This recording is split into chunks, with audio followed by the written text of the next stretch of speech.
ಅಂಬುರುಗಳೇ ಶ್ರೀ ದುರ್ಗಾಂಬಿಕೆಯ ಬಲಗೊಂಡ ಭಕ್ತಿಯೋಳು ಅಂಬಿಕಾ ಸುತ ವಿಘ್ನರಾಜನ ಬಿರಿದು ಸಂತುತಿಸಿ ಅಂಬುನಿಧಿಯ ಕೈ ಮುಗಿದಂಬುದಾದನ ಬಾಡಿಯರ ಪಾದಾಮುರಗೆ ಕೊಡಬಡುತ್ತವರ್ಣಿಪಿಂಗಿ ಕಥಾಮೃತವ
ಸೃಷ್ಟಿಯ ಪ್ರಾರಂಭದ ಸುತ್ತಲೂ ಸೂರ್ಯತ್ತಲು ಬಿಟ್ಟರೆ ಮತ್ತೇನು ಇಲ್ಲದಂತಹ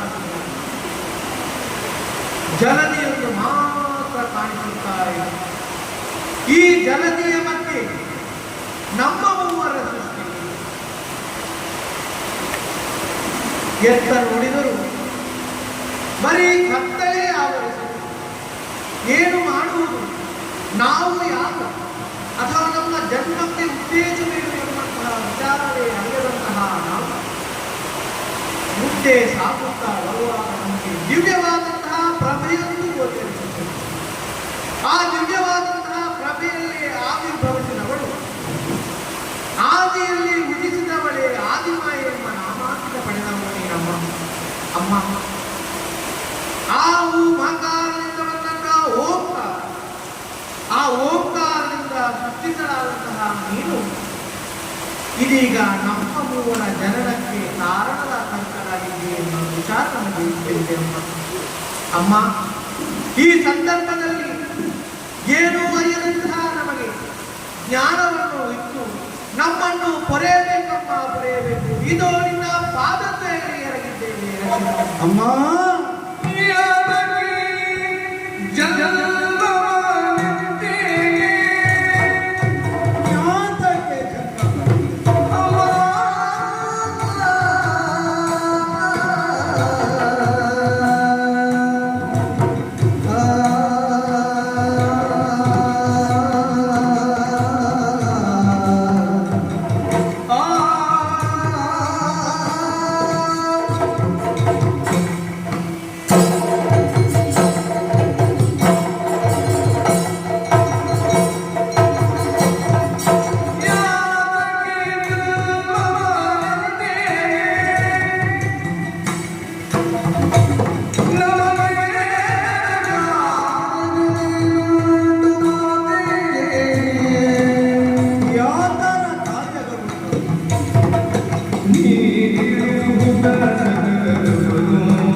ಜಯ ಜಯ ಜಯ ಜಯ ಜಯ ಜಯ ಸರ್ವಮಂಗಳಮಾಂಗಲ್ಯೆ ಶಿವೆ ಸರ್ವಾರ್ಥ ಸಾಧಿಕೆ ಶರಣ್ಯೆ ತ್ರಯಂಬಕೆ ಗೌರಿ ನಾರಾಯಣಿ ನಮೋಸ್ತುತೆ. ನಮೋ ದೇವಿ ಮಹಾದೇವಿ ಶಿವಾಯ ಶತತಂ ನಮಃ. ನಮೋ ಭಕ್ರದೇ ಭದ್ರಾಯ ನಿಯತಃ ಪ್ರಣತಸ್ವತಂ. ಮಾತನೇ ತ್ರಿಜಗಾದ್ವಂದೇ ನಮಸ್ತೆ ಲೋಕನಾಯಕಿ ನಮಸ್ತೆ ವಿಶ್ವಜನೇ ಏವಕ್ಕೆ ನಮೋಸ್ತುತೆ. ಆದಿ ಅಂತ್ಯರಹಿತಳಾದಂತಹ ತ್ರಿಗುಣಾತ್ಮಿಕ ಸ್ವರೂಪಿಯಾದಂತಹ ಆ ಊ ಮಾ ಎನ್ನುವಂಥ ಅಕಾರ ಉಕಾರ ಮಕಾರಗಳೇ ಸೇರಿ ಓಂಕಾರ ಬಿಂದು ಸಂಯುಕ್ತಳಾದಂತಹ ಯಾವ ರೀತಿಯಲ್ಲಿ ಸೂರ್ಯನು ಮೋಡದ ಅಂಚಿನಲ್ಲಿ ಮರೆಯಾಗ್ತಾ ಇರ್ತಾನೋ ಆ ಮೋಡಕ್ಕೆ ಒಂದು ತಂಪಾದ ಗಾಳಿ ಬೀಸುವ ಹೊತ್ತಿನಲ್ಲಿ ಮೋಡವು ಮಳೆಯ ಹನಿಯಾಗಿ ಬೀಳುವ ಹೊತ್ತು ಅದೇ ಮಲೆರಾಯ ಕಾಣಬೇಕು, ಅದೇ ಮಲೆ ಅಂತ ಕಾಣ್ತದೆ. ಎತ್ತೆತ್ತ ನೋಡಿದರೂ ಸುತ್ತಲೂ ಕಾಣುವುದು ಅಗಾಧವಾದಂತಹ ಜಲರಾಶಿಯ ಮಧ್ಯೆ ಎಲ್ಲ ಜಲರಾಶಿಯ ಅಗಾಧವಾದಂತಹ ಜಲರಾಶಿಯ ಮಧ್ಯೆ ನಮ್ಮ ಮೂವರ ಜನ ತಾಯೇ ಯಾತಕ್ಕಾಗಿ ಜನ್ಮ, ಮುಂದೆ ನಮ್ಮಿಂದ ಯಾತರ ಕಾರ್ಯವಾಗಿರುತ್ತದೆ ತಾಯಿ ಕಾರ್ಯ ಮಾ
ಜನನಿ ತುಂಬಿದ ಜಲರಾಶಿಯ ಮಧ್ಯದಲ್ಲಿ ದಿಕ್ಕು ಕಾಣದೆ ಕೊರಳುತ್ತಿರುವ ನಮ್ಮನ್ನು ಜ್ಞಾನದ ಬೆಳಕನ್ನಿಟ್ಟು ಕೊರೆದವನು ನೀನು.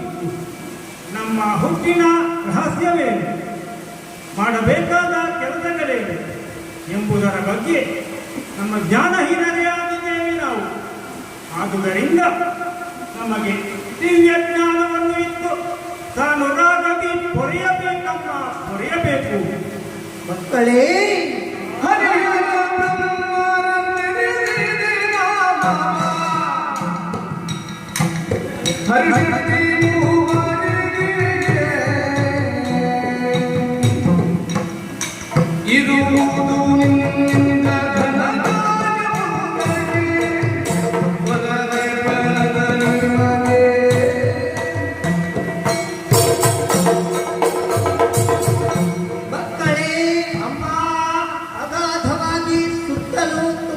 ಜಲರಾಶಿಯ ಮಧ್ಯೆ ದಿಕ್ಕು ಕಾಣದೆ ಕಣ್ಣೀರು ಹರಿಸುತ್ತಿರುವ ಓ ನನ್ನ ಮುದ್ದು ಮಕ್ಕಳೇ, ಅಮ್ಮ ಏಳಿರಿ, ಎದ್ದೇಳಿರಿ, ವಿರಾಗಿಣಿ ಓಂಕಾರ ಸ್ವರೂಪಿಣಿಯು ಆದಿ ಮಧ್ಯ ಅಂತ್ಯ ರಹಿತನೂ ಆದ ನಾನೇ ನಿಮಗೆ ಜನನಿಯೂ ಇದ್ದೇನೆ.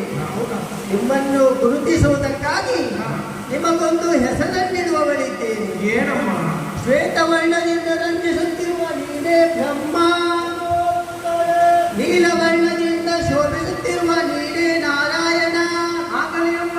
ಅಡಿಯಲ್ಲೂ ಕಣ್ಣನ್ನು ಹೊಂದಿರುವ ನೀನೇ ತ್ರಿನೇತ್ರ. ಧನ್ಯೋಸ್ಮಿ ತಾಯಿ. ಮಕ್ಕಳೇ, ಅಮ್ಮ, ನಿಮ್ಮನ್ನು ಸೃಜಿಸುವರೇ ಬಲವಾದ ಕಾರಣವಿದೆ. ಏನಮ್ಮ? ಅದೇನೆಂದರೆ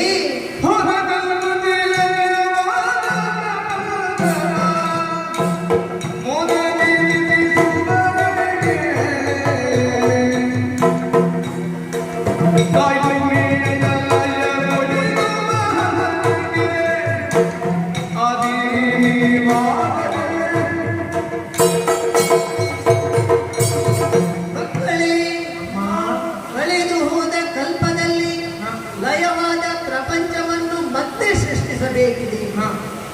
ಬ್ರಹ್ಮಾಂಡದ ಸಕಲ ಜೀವರಾಶಿಗಳ ಸೃಷ್ಟಿಯಾಗಬೇಕಿದೆ. ಅವುಗಳನ್ನು ಹದವರಿತು ಪಾಲಿಸಬೇಕಿದೆ. ಸಮಯವನ್ನು ಅರಿತು ಲಯಗೊಳಿಸಬೇಕಾಗಿದೆ.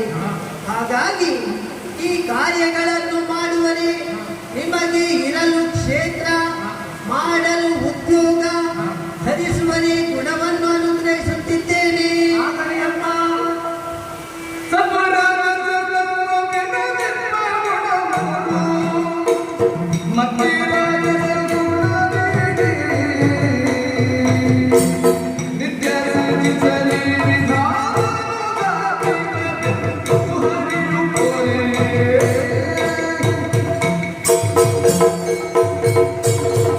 ಮಗನೇ ಬ್ರಹ್ಮ, ನೀನು ಸತ್ಯಗುಣೋಪೇತವಾದ ಸತ್ಯಲೋಕದಲ್ಲಿ ಇದ್ದುಕೊಂಡು ಸೃಷ್ಟಿಯ ಜೀವರಾಶಿಗಳನ್ನು ಸೃಷ್ಟಿಸುತ್ತಾ ಬರಬೇಕು.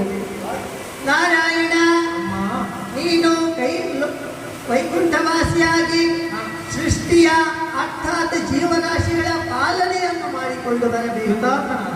ಪರಮೇಶ್ವರ, ನೀನು ಕೈಲಾಸವಾಸಿಯಾಗಿ ಸೃಷ್ಟಿಯ ಸಮಯವನ್ನು ಅರಿತು ಲಯಗೊಳಿಸುವ ಮೂಲಕ ಸೃಷ್ಟಿಯ ಕಾರ್ಯಕ್ಕೆ ಪೂರಕನಾಗಬೇಕು.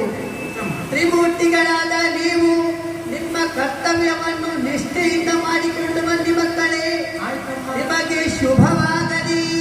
ಅಮ್ಮ, ಆದಿಮಾರಿಯಾದಂತಹ ನೀವು ನಮ್ಮ ಮೂವರಿಗೂ ಹೆಸರು, ಕರ್ತವ್ಯ, ಲೋಕವನ್ನು ದಯಪಾಲಿಸಬೇಕು. ಆದರೆ ಮುಂದೊಂದು ದಿನ ಕಷ್ಟ ಬಂದರೆ ಏನಂತ ಹೇಳುವುದು?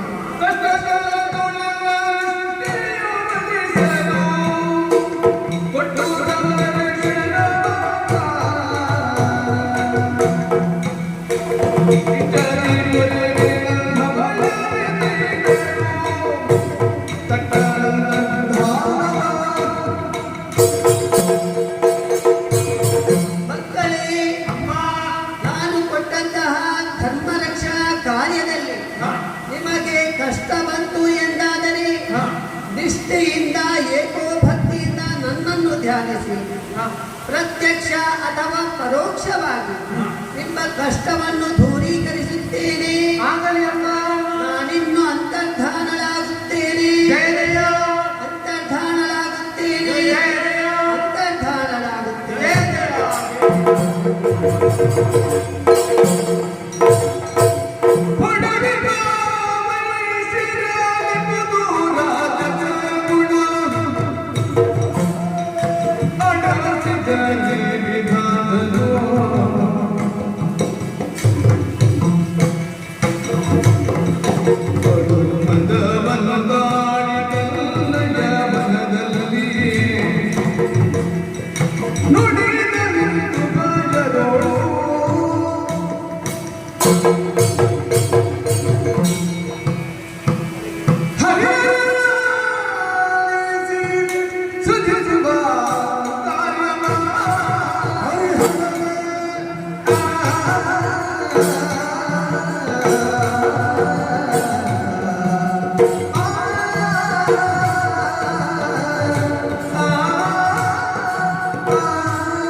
ಅಗಾಧವಾದಂಥ ಜಲರಾಶಿಯ ಮಧ್ಯೆ ನಮ್ಮ ಮೂವರ ಜನನ.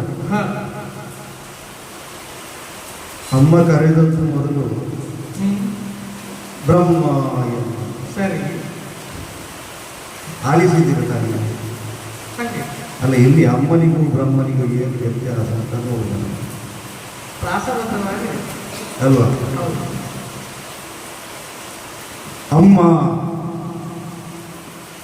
ಅಮ್ಮ ಎನ್ನುವ ಶಬ್ದದಲ್ಲೂ ಒಂದು ಅರ್ಥ ಇದೆ. ಯಾವುದಾದ್ರೂ ನಾವು ಎಡವಿ ಬೀಳುವಾಗ, ಏನಾದರೂ ಸಣ್ಣ ಪುಟ್ಟ ಗಾಯಗಳಾಗುವಾಗ ಮೊದಲು ಕರೆಯುವುದು ಯಾರು?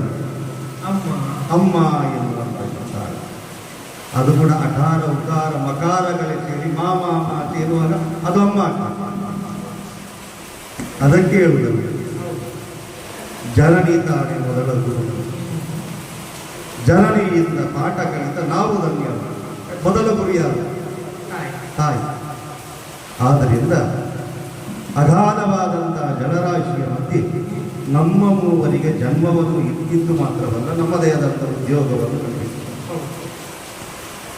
ಕೇವಲ ಉದ್ಯೋಗ ಮಾತ್ರ ಇದ್ದರೆ ಸಾಕು. ನಮ್ಮದೇ ಆದಂಥ 3 ಲೋಕಗಳನ್ನು ಅನುಭವಿಸುತ್ತಾರೆ. ನನ್ನದೇ ಆದಂತಹ ಸತ್ಯಲೋಕ. ಬ್ರಹ್ಮ ಅಂದರೆ ಅದು ಶುಭ್ರ ವಸ್ತ್ರಧಾರ. ನಿನ್ನದೇ ಆದಂತಹ ವೈಕುಂಠ ಲೋಕ, ಅವನದೇ ಆದಂತಹ ಕೈಲಾಸ ಲೋಕ. ನಮ್ಮದು ಸೃಷ್ಟಿಯಾದರೆ ನಿಮ್ಮದು ಪಾಲನೆ ಅವರ ಲಯವಿರುತ್ತದೆ. 3 ಲೋಕಗಳನ್ನು ಮಾತ್ರವಲ್ಲ, ನಮ್ಮದೇ ಆದಂತಹ ಕಾರ್ಯಗಳನ್ನು ನಮಗೆ ತಾಯಿ ದಯಪಾಲಿಸುತ್ತಾರೆ. ಹುಟ್ಟುವಾಗ ಜನ್ಮನೆಯ ಜಾಯತೆ ಜಂತು, ಕರ್ಮನೆಯ ಜಾಯತ ದ್ವಿಜಾಹ ಅಂತ. ಹುಟ್ಟುವಾಗ ಇಂಥ ಜಾತಿಯಲ್ಲಿ ಹುಟ್ಟುತ್ತೇನಂತ ಯಾವುದು ಬರಕೊಂಡು ಯಾರು ಬರುವುದಿಲ್ಲ. ಮತ್ತೆ ದ್ವಿಜರಾಗುವುದು ಯಾವುದು? ಸಂಸ್ಕಾರ ಸಿಕ್ಕಿದ ಮೇಲೆ ಅಲ್ವಾ? ಸಂಸ್ಕಾರ ಇಲ್ಲದಿದ್ರೆ ಅಲ್ವಾ, ಹುಟ್ಟು ಮಾತ್ರ ಇರಬೇಕು. ಆದರೆ ತಾಯಿ ನಮಗೆ ಜನ್ಮವನ್ನು ಇಟ್ಟಿದ್ದಾಳೆ, ನಮ್ಮದೇ ಆದಂಥ ಲೋಕವನ್ನು ಇಟ್ಟಿದ್ದಾಳೆ, ನಮ್ಮದೇ ಆದಂಥ ಕರ್ತವ್ಯವನ್ನು ನಮಗೆ ದಯಪಾಲಿಸಿದ್ದಾಳೆ, ಪರಿಪೂರ್ಣ ಮಾಡಿದ್ದಾಳೆ. ತಾಯಿ ಕರೆದದ್ದು ಇಲ್ಲಿ ನನಗೆ ಸ್ವಲ್ಪ ಜಿಜ್ಞಾಸೆ ಉಂಟಾದ್ದು. ಅಮ್ಮ ಬ್ರಹ್ಮ ಎನ್ನುವಂಥ ಶಬ್ದ ಅಲ್ಲ, ಅಮ್ಮ ಎನ್ನುವಂಥ ಶಬ್ದಕ್ಕೂ ಬ್ರಹ್ಮ ಎನ್ನುವಂಥ ಶಬ್ದಕ್ಕೂ ಬಹಳ ಅರ್ಥ ಇದೆ ಅಲ್ವಾ? ಅವಳೇ ಪರಬ್ರಹ್ಮ ಸ್ವರೂಪಿಣಿ ತಾಯಿ ಅಲ್ಲ, ಅವಳನ್ನಲ್ಲ ನಾವು ಮೊದಲು ಪೂಜೆ ಮಾಡುವುದು. ಅದಕ್ಕಾಗಿ ಗುರುರು ಬ್ರಹ್ಮ, ಗುರುರು ವಿಷ್ಣು, ಗುರುದೇವೋ ಮಹೇಶ್ವರ, ಗುರು ಸಾಕ್ಷಾತ್ ಪರಬ್ರಹ್ಮ. ನಾನೇ ಅಲ್ಲಿ ಬ್ರಹ್ಮ ಇರುವುದಲ್ಲಿ ಬ್ರಹ್ಮ ಅಂತ, ಕಡೆಗೆ ಇರುವುದು ಬ್ರಹ್ಮ ಅಂತ, ಪರಬ್ರಹ್ಮ. ಎರಡೆರಡು ಬಾರಿ ಹೌದು. ಈಗ ನಿಮಗೆ ಇಬ್ಬರು ಬ್ರಹ್ಮ ಎನ್ನುವಂಥ ಶಬ್ದದ ಅರ್ಥದಲ್ಲಿ ಕರೆದದ್ದು ನನ್ನ. ಈಗ ನಾನು ಹೇಳಿದಂತೆ ನೀವು ಕೇಳಬೇಕಂತೆ. ಬ್ರಹ್ಮ ಕೇಳಿ ಪದುಮಾಕ್ಷ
ಅಲ್ಲ ನೀನು ಪದ್ಮಾಕ್ಷನು ಹೌದು, ಕಮಲಾಕ್ಷನು ಇರಲಿ, ಕಮಲದ ದಳದಂತಿರುವ ಅಕ್ಷುಗಳುಳ್ಳವ.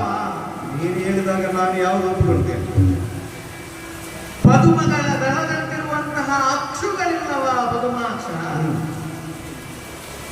ಅಲ್ಲ ನಿನ್ನನ್ನು ವಿಧಿ ಎಂದು ಕರೆದಿದ್ದಾರೆ. ಅಲ್ಲ ನಿನ್ನ ಮಾತುಗಳನ್ನು ಕೇಳುವಾಗ ನನ್ನೊಳಗಿನಿಂದ ಒಂದು ನಗು ಹೊರಬಂದಿದೆ. ಮಗು ನಗುವ, ಕುಹುಕದ ನಗು, ಸಂತೋಷದ ನಗು, ಮಂದಹಾಸದ ನಗು. ಇಲ್ಲಿ ಕೂಡ ಬ್ರಹ್ಮ ಇದ್ದಾನೆ ಅಂತ. ಅಲ್ಲ ನನ್ನ ನಗು ಯಾವುದು ತಾತ್ಪರ್ಯ ಎಂಬುದು ನೋಡುಗರಿಗೆ ಸಿಗ್ತದೆ. ನಾನು ಅದರ ಅರ್ಥವನ್ನು ಕೊಡುವುದಿಲ್ಲ. ಬ್ರಹ್ಮ ಇಲ್ಲಿವರೆಗೆ ಬಿಟ್ಟಿದ್ದಾನೆ. ಹಾಗಾಗಿ ನನ್ನೊಳಗಿನಿಂದ ಹೊರಹೊಮ್ಮಿದೆ ಹೌದು, ಸ್ವೀಕರಿಸುವವರು ಯಾವ ರೀತಿ ಸ್ವೀಕರಿಸುವುದು ಎಂಬುದು ಅವರವರಿಗೆ ಬಿಟ್ಟರೆ. ಇರಲಿ. ಅಲ್ಲ ನಿನ್ನ ಮಾತುಗಳನ್ನು ಕೇಳುವಾಗ ಯಾರು ನಗದವರು ಕೂಡ ನಗಬಹುದು. ಯಾಕಂದರೆ ಓಂಕಾರದಿಂದ ಸೃಜಿಸಲಾದಂತಹ ಆ ಬಿಂದು ಮಾತ್ರದಿಂದ ರುಚಿಸಿ ಬಂದವಳು ಆದಿಮಾಯ. ಆ ಆದಿಮಾಯೆಯಿಂದ 3 ರೂಪಗಳು ಸತ್ವ, ರಜೋ, ತಾಮಸ ಗುಣವುಳ್ಳಂತಹ 3 ರೂಪಗಳೇ ನಾವು ಮೂವರಾಗಿ ರೂಪಿತಗೊಂಡಿವೆ. ರಜೋ ಗುಣದಲ್ಲಿರುವಂತಹ ನೀನೇ ಬ್ರಹ್ಮ, ಸಾತ್ವಿಕ ಗುಣವುಳ್ಳಂತಹ ನಾನೇ ಹರಿ, ಅವ ತಮೋ ಗುಣವುಳ್ಳಂತಹ ಮಹೇಶ್ವರ ಎಂಬ ಹೆಸರನ್ನು ಕೊಟ್ಟಿದ್ದಾರೆ. ಅದಕ್ಕೆ ಸರಿಯಾದಂತಹ ಕರ್ತವ್ಯ ಲೋಕ ನೀನು ಹೇಳಿದಂತೆ ಎಲ್ಲವನ್ನು ಕೊಟ್ಟಿದ್ದಾರೆ. ನಮಗೆಲ್ಲವೂ ಪರಿಪೂರ್ಣವಾಯಿತು. ಇನ್ನು ನಮ್ಮ ಕರ್ತವ್ಯದಲ್ಲಿ ನಾವು ನಿರತರಾಗಬೇಕು ಎನ್ನುವಷ್ಟರಲ್ಲಿ ಸುಮ್ಮನೆ ಒಂದು ವಾದವನ್ನು ನೀನು ಮುಂದೆ ಹೇಳಿ. ಜಿಜ್ಞಾಸೆಯಂತೆ, ಕುತೂಹಲವಂತೆ, ಬ್ರಹ್ಮ ಮತ್ತು ಅಮ್ಮನಿಗೆ ವ್ಯತ್ಯಾಸವಿಲ್ಲವಂತೆ. ಅಲ್ಲ ಬ್ರಹ್ಮ ಎಂಬ ಅರ್ಥದಲ್ಲಿ ಯಾವ ಸೃಷ್ಟಿಯ ದೊಡ್ಡದು ಎಂಬ ವಿಶಾಲವಾದದ್ದು ಎಂಬ ಅರ್ಥ ಕೊಡ್ತದ. ಆದಿಮಾಯಿ ಬ್ರಹ್ಮ ಎಂದು ಹೇಳುವುದರಲ್ಲಿ ತಪ್ಪಿಲ್ಲ, ಯಾಕಂದ್ರೆ ಅವಳು ವಿಶಾಲವಾದವಳು. ನಾನು ಇಲ್ಲಿ ಸುಮ್ಮನೆ ಸೃಷ್ಟಿಸಿದ ಅಂತ ಹೇಳುದು, ನಮಗೆ ಬೇರೆ ಕೆಲಸ ಇಲ್ಲ ಇಲ್ಲಿ. ಅಲ್ಲ ನಿನಗೆ ಕೊಟ್ಟಿದ್ದೊಂದು ಕರ್ತವ್ಯ ಅದು ಆದಿಮಾಯಿ. ಹಾಗಾಗಿ ಅವಳಲ್ಲಿದ್ದಂತಹ ಒಂದು ಅಂಶವನ್ನು ನಮಗೆ ವಿತರಿಸಿದ್ದು ಹೊರತಾಗಿ ನಮ್ಮಿಂದ ಅವಳು ಬಂದಲ್ಲ. ಆದ್ದರಿಂದ ಆ ಆದಿಮಾಯಿಯು ಸರ್ವವನ್ನು ಪರಿಪೂರ್ಣವಾಗಿ ವಿವರಿಸಿ ಆದ ಮೇಲೆ ನಿನ್ನದೊಂದು ಸುಮ್ಮನೆ ಆದಂತಹ ಒಂದು ವಾದ. ಮೊದಲು ಕರೆದದ್ದು ನನ್ನನ್ನು, ನಾನು ದೊಡ್ಡವ, ನನ್ನ ಮಾತನ್ನು ನೀವು ಕೇಳಬೇಕು.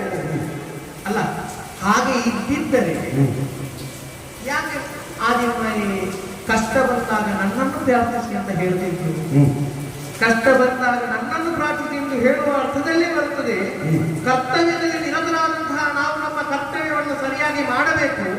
ಕರ್ತವ್ಯದಲ್ಲಿ ಲೋಪವಾದರೆ ಅಥವಾ ನಮಗೆ ಸಂದಿಗ್ಧವಾದಂತಹ ಒಂದು ಪರಿಸ್ಥಿತಿ ಬಂದೊದಗಿದರೆ ಅಂತಹ ಪರಿಸ್ಥಿತಿಯಲ್ಲಿ ನಾವು ಮೂವರು ಏಕೋಚಿತ್ತದಲ್ಲಿ, ಅದರ ಅರ್ಥದಲ್ಲಿ ಬರ್ತದೆ, ಮೂವರು ಒಂದಾಗಿ ಪ್ರಾರ್ಥಿಸಬೇಕು.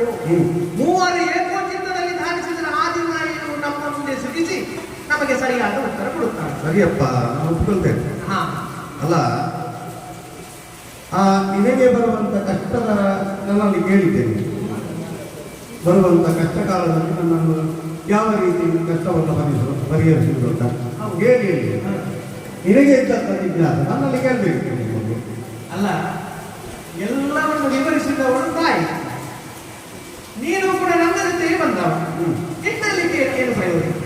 ನನ್ನವಳು ದೊಡ್ಡವಳಾದಂತ ಆದಿಮಾಯಿ ಇರುವಾಗ ನಿನ್ನಲ್ಲಿ ಕೇಳುವ ಅವಶ್ಯಕತೆ ಇರಲಿಲ್ಲ ಎಂಬ ಭಾವನೆಯಿಂದಲೇ ಅವಳಲ್ಲಿ ಕೇಳಿದ್ರು. ನನ್ನಲ್ಲಿ ಜಿಜ್ಞಾಸೆ ಇಲ್ಲ ಅಂತ ಹೇಳುದಿಲ್ಲ. ನಿನಗೆ ಜಿಜ್ಞಾಸೆ ಬಾರದಿದ್ದರು ಮುಂದೊಂದು ದಿನ ನಾನು ಕೇಳಿದ ಪ್ರಶ್ನೆಗೆ ಯಾವ ಉತ್ತರ ಅವಳು ಕೊಟ್ಟಿದ್ದಾಳಲ್ಲ, ಅದು ನನಗೆ ಉಪಯೋಗಕ್ಕೆ ಬಾರದೇ ಇದ್ದರೆ ನೋಡುದು. ಪ್ರಸಂಗದಲ್ಲಿ ಆಗಿದ್ರೆ ಹಾಗೆ ನಡಿಬೇಕಂತ. ಅದೇ ಅಂತ ಪ್ರಸಂಗ ಬಾರದಿದ್ದರೆ ನೋಡುವಿ. ಅಲ್ಲ ಬ್ರಹ್ಮ ಸುಮ್ಮನೆ ವ್ಯರ್ಥ ಸಮಯ ಕಾಲಹರಣ ಮಾಡುವುದು ಬೇಡ. ನೀನು ಸುಮ್ಮನೆ ಇಂತಹ ವಾದವನ್ನು ಹುಟ್ಟುಹಾಕಿ ನಾವು ಮಾಡಬೇಕಾದಂತಹ ಕರ್ತವ್ಯವು ಲೋಪವಾದರೆ ಆದಿಮಾಯ ಯಾವುದಕ್ಕಾಗಿ ಕಲ್ಪದಲ್ಲಿ ನಮ್ಮ ಮೂವರನ್ನು ಸೃಜಿಸಿದಲ್ಲ ಅದರ ಕರ್ತವ್ಯವೇ ಇಲ್ಲದಂತ ಅರ್ಥವೇ ನಿರಂತರವಾಗಿ ಹೋಗ್ತದೆ. ಹಾಗಾಗಿ ಈ ವಾದವನ್ನು ಇಲ್ಲಿಗೆ ನಿಲ್ಲಿಸು ಬ್ರಹ್ಮ, ಇಲ್ಲಿಗೆ ನಿಲ್ಲಿಸು ಬ್ರಹ್ಮ. ಬಿಡನೆಂದ ದೃಢ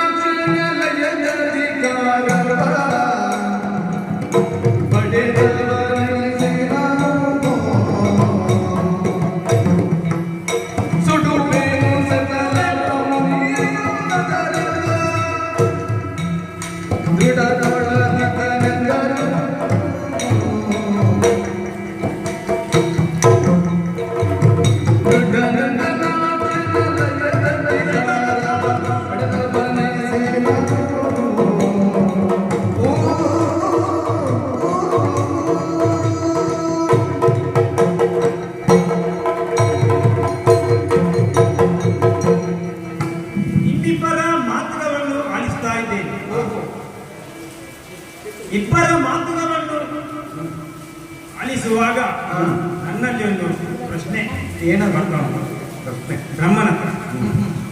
ಪ್ರಶ್ನೆ ಬ್ರಹ್ಮ ಎಂದರೆ ಪದದ ಅರ್ಥ ವಿಶಾಲವಾದುದು ಅಂತ ತಿಳಿದಿದೆ.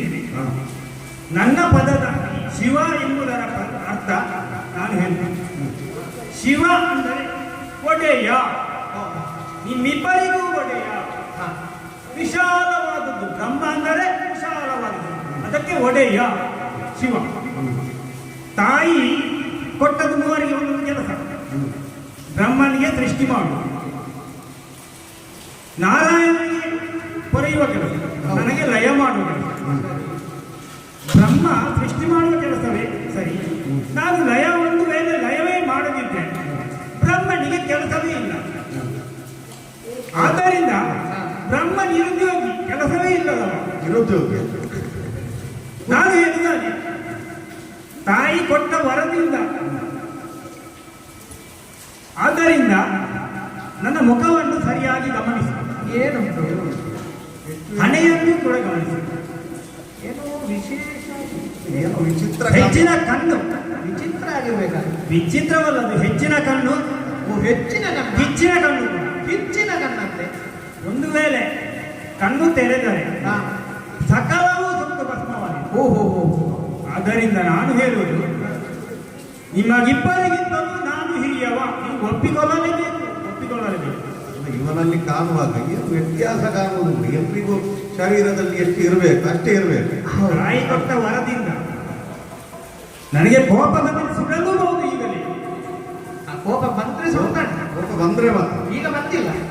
ಕೋಪ ಬಂದ್ರೆ. ಅದು ಬರಲೂಬಹುದು, ಬರದಿರಲೂಬಹುದು. ಒಂದು ವೇಳೆ ಈಗಲೇ ಬಂದರೆ ಸುಟ್ಟು ಭಸ್ಮವಾಗಿದೆ. ಆದ್ದರಿಂದ ನಾನು ಹೇಳ್ತೇನೆ, ನಾನೇ ಹಿರಿಯವ, ನೀವು ಒಪ್ಪಿಕೊಳ್ಳಲೇಬೇಕು. ಇವನಲ್ಲಿ ನೋಡುವಾಗ ಏನು ವ್ಯತ್ಯಾಸ ಕಾಣುವುದು?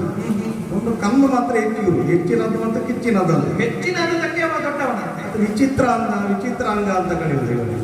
ಎಂತವ ವಿಶೇಷ ಅಂಗವೋ ವಿಚಿತ್ರ ಅಂಗವೋ? ಏನಾದರೂ ವ್ಯತ್ಯಾಸ ಇದ್ರೆ ಹೆಚ್ಚಿನದಿದ್ರೆ ವಿಚಿತ್ರ ಅಂಗ ಅಂತ ಹೇಳುದು. ನಮಗೆಲ್ಲ ಇರುವುದಕ್ಕಿಂತ ಒಂದು ಹೆಚ್ಚಂತೆ. ಸರಿ ಇರ್ಲಿ ನೋಡುವ. ಸರಿ ಇರ್ಲಿ. ಮೊದಲು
ಇನ್ನು ಮೂರನೆಯವನು ಏನಾದರೂ ಲಾಭ ಪಡೆಯಲಿಕ್ಕೆ ಇದ್ದಾನಂತ ಇಬ್ಬರ ಜಗಳ. ಇಬ್ಬರ ಜಗಳದಲ್ಲಿ ಮೂರನೆಯವನಿಗೆ ಲಾಭ. ಅದೇ ಇರಬಹುದೇನೋ. ಇವನಿಗೆ ಸರಿಯಾದ ಸ್ಥಾನ ಇಲ್ಲ ಅಲ್ವಾ? ಅದೇ ಇರಲಿ, ಅವನದೊಂದು ಸ್ಥಾನವನ್ನು ಭರ್ತಿ ಮಾಡುವ. ಸ್ಥಾನ ಅವನಿಗೆ ಹೆಚ್ಚಿನದು ಮತ್ತೆ ಹೆಚ್ಚಿನದೊಂದು ಕಣ್ಣುಂಟಲ್ಲ ಅಲ್ವಾ? ವಿಶೇಷ ಅಲ್ಲ. ಏನಾದರೂ ಕೋಪ ಬಂದ್ರೆ ಮಾತ್ರ ಪ್ರಳಯ ಅಂತ ಹೆಚ್ಚಿನಾದಂಥ ಒಂದು ಸ್ಥಾನ ಇರಲಿ. ನಮ್ಮ ಇಬ್ಬರ ಜಗಳದಲ್ಲಿ ಇವನು ಏನಾದರೂ ಲಾಭ ಪಡೆಯಲಿಕ್ಕಿದ್ರೆ ಲಾಭ ಪಡೆಯಲಿ, ಇರಲಿ. ನಮ್ಮ ವಾದದಲ್ಲಿ ಇವನು ಇರಲಿ. ಬೇಕಾದ್ರೆ ಮಾಡದಾರ್ಥ ಬೇಕು. ಹೋದ ಕಲ್ಪದಲ್ಲಿ ಲಯವಾದಂತಹ ಪ್ರಪಂಚ, ಹೋದ ಕಲ್ಪಕ್ಕೆ ನಾವು ಈಗ ಹೋಗ್ಬೇಕು. ಹೋದ ಕಲ್ಪದಲ್ಲಿ ಲಯವಾದಂತಹ ಪ್ರಪಂಚವನ್ನು ಮರು ಸೃಷ್ಟಿ ಮಾಡಲಿಕ್ಕಿದೆ ತಾಯಿ ಹೇಳಿದಂಥ ಮಾತು. ಅದೇ ನಮ್ಮ ಕರ್ತವ್ಯ. ಅಗಾಧವಾದಂತಹ ಜಲರಾಶಿಯ ಮಧ್ಯೆ ನಮ್ಮ ಮೂವರ ಜನ, ಬಹುಶಃ ಈ ಜಲರಾಶಿಯನ್ನು ನೋಡುವಾಗ ನನಗೆ ಅನಿಸ್ತದೆ ವೇದಶಾಸ್ತ್ರ ತಿಳಿದಂತಹ ಪಂಡಿತ ಮುಳುಗಿ ಸತ್ತು ಹೋದ ಅಲ್ವ? ಯಾಕಂದ್ರೆ ಅವನಿಗೆ ಈಜಲಿಕ್ಕೆ ಬಾರದೆ ಅವನು ಸಾಯಿಲಿ. ವೇದಶಾಸ್ತ್ರ ಎಲ್ಲವೂ ಗೊತ್ತಿತ್ತು, ಈಜಲಿಕ್ಕೆ ದಡ ಸೇರಿಸಲಿಕ್ಕೆ ಗೊತ್ತಿತ್ತು ಅಲ್ವಾ? ಪುಸ್ತಕದ ಬದನೆಕಾಯಿ. ಹೌದು, ಅಷ್ಟಕ್ಕೆ ಸಾಕಾಗಲಿಲ್ಲ. ಯಾವ ಸಂಗೀತವೇ ಆಗಬಹುದು, ಯಾವ ವಿದ್ಯೆಯೇ ಆಗಬಹುದು, ಯಾವ ಕ್ಷೇತ್ರವೇ ಆಗಿರಬಹುದು, ಎಲ್ಲವನ್ನು ಒಂದು ದಡ ಸೇರಿಸುವಂತ, ಅದಕ್ಕೆ ಹೇಳುವುದು ಒಂದು ಗುರುವನ್ನು. ಗುರು ಅಂದರೆ ಒಂದು ಕೈಕಂಬದ ಆಗಿದ್ರೆ ಒಂದು ದಾರಿಯನ್ನು ಬರು ಕೈಯಲ್ಲಿ ಎತ್ತಿಕೊಂಡು ಹೋಗುವಂತ ಗುರು ಅಲ್ವ? ಆದ್ದರಿಂದ ಹೋದ ಕಲ್ಪದಲ್ಲಿ ಲಯವಾದಂಥ ಪ್ರಪಂಚವನ್ನು ಮರುಸೃಷ್ಟಿ. ಕಲ್ಪ ಅಂದ್ರೆ ಏನಂತ ನಾವು ಸ್ವಲ್ಪ ಯೋಚಿಸಬೇಕು. ಸತ್ಯವನ್ನು ಅನ್ವೇಷಣೆ ಮಾಡಿ ಹುಡ್ಕೊಂಡು ಮೊದಲು ಹೋಗ್ಬೇಕು ಅಲ್ವ? ಕೃತ, ತ್ರೇತ, ದ್ವಾಪರ, ಕಲಿ ಎನ್ನುವಂಥ 4 ಯುಗಗಳು. ಆ 4 ಯುಗಗಳೇ ಒಟ್ಟು ಸೇರುವಾಗ ಮಹಾಯುಗಗಳಾಗ್ತವೆ. ಆ ಮಹಾಯುಗಗಳೇ ಒಟ್ಟು ಸೇರಿ 71 ಬಾರಿ ಮಹಾಯುಗಗಳು ಒಂದಾಗುವಾಗ ಮನ್ವಂತರ ಎನ್ನುವಂಥದ್ದು. ಸರಿ, ಈಗ 6ನೇ ಮನ್ವಂತರ ಕಳೆದು 7ನೇ ಮನ್ವಂತರದಲ್ಲಿ ವೈವಸ್ವತ ಎನ್ನುವಂಥ ಮನ್ವಂತರದಲ್ಲಿ ಇದ್ದೇವೆ. ಹೋದ ಕಲ್ಪದಲ್ಲಿ ಲಯವಾದಂತಹ ಪ್ರಪಂಚ. ಪ್ರಪಂಚ ಅಂದ್ರೆ 5 ಸೇರಿ ಅಲ್ವ? ಪಂಚಭೂತಗಳು ಸೇರಿ. ಆ ಭೂತಗಳ ಅನುಗ್ರಹ ಇದೆ ಪ್ರಪಂಚ ಎನ್ನುವಂಥ. ಬಹುಶಃ ಜಲರಾಶಿಯನ್ನು ಗೆಲ್ಲುವಾಗ ಒಂದು ಭೂತ ಇಲ್ಲೇ ಕಾಣ್ತಾ ಇದೆ ಅಲ್ವಾ? ಹೋದ ಕಲ್ಪದಲ್ಲಿ ಲಯವಾದಂತಹ ಪ್ರಪಂಚವನ್ನು ಮರುಸೃಷ್ಟಿ ಮಾಡಲಿಕ್ಕಿದೆ. ಕಲ್ಪದಲ್ಲಿ ಪ್ರಳಯ ಯಾಕೆ ಆಗಿದೆ ಅಂತ ನಾವು ಸ್ವಲ್ಪ ಯೋಚಿಸಬೇಕಲ್ಲ. ಯಾಕೆ ಆಗಿರಬಹುದು? ಯಾಕೆ ಪ್ರಕೃತಿಗೆ ಮುಣಿದ್ರೆ ಮತ್ತೆ ಪ್ರಳಯ ಆಗುವುದು. ಎಲ್ಲ ಒಮ್ಮೆ ಕೊನೆಗೊಳ್ಳಬೇಕು. ಹೌದು, ದೊಡ್ಡ ದೊಡ್ಡ ಪರ್ವತಗಳು ಉದುರಿ ಬೀಳುವುದು, ಅತಿವೃಷ್ಟಿ ಆಗುವುದು. ಈ ರೀತಿ ಪ್ರಪಂಚದಲ್ಲಿ ಯಾವ ಧರ್ಮ ಅಧರ್ಮವಾಗಿ ತಾಂಡವವಾಗಿ ಇದೆಯೋ, ಧರ್ಮ ಕಾರ್ಯ ನಮ್ಮಿಂದ ಆಗಲಿಕ್ಕೆ ತಾಯಿ ನಡೀತೀವಿ, ಮರುಸೃಷ್ಟಿ ಆಗಲಿಕ್ಕೆ. ಆದ್ದರಿಂದ ಹೋದ ಕಲ್ಪದಲ್ಲಿ ಲಯವಾದಂಥ ಪ್ರಪಂಚವನ್ನು ಮರುಸೃಷ್ಟಿ ಮಾಡಲಿಕ್ಕಿದೆ ಎನ್ನುವಂಥ ತಾಯಿ ಹೇಳಿದಂಥ ಮಾತು. ಅಲ್ಲಿ ನಮ್ಮ ಮೂವರ ಜನ ಮೊದಲು ಕರೆದದ್ದು ಬ್ರಹ್ಮ ಎನ್ನುವಂಥ. ಬ್ರಹ್ಮ ಎನ್ನುವಂಥ ಶಬ್ದಕ್ಕೊಂದು ಅರ್ಥ ಉಂಟು. ಬ್ರಹ್ಮ ಎನ್ನುವಂಥದ್ದು ಅಗಾಧವಾದದ್ದು, ವಿಶಾಲವಾದದ್ದು.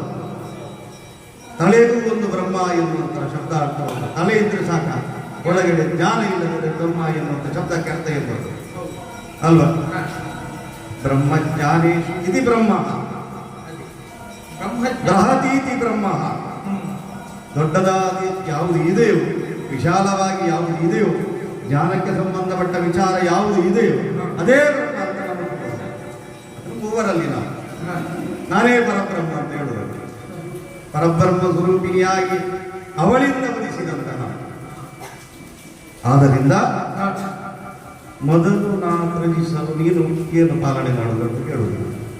ಈ ಬ್ರಹ್ಮನಿಂದ ಸೃಷ್ಟಿ ಆಗದಿದ್ರೆ ನೀನು ಪಾಲನೆ ಎಂತದ್ದು ಮಾಡುವುದು ಅಂತ ನಾನು ಕೇಳುವುದು. ನೀನು ಸೃಷ್ಟಿ ಮಾಡಿದ್ರೆ ಮಾತ್ರ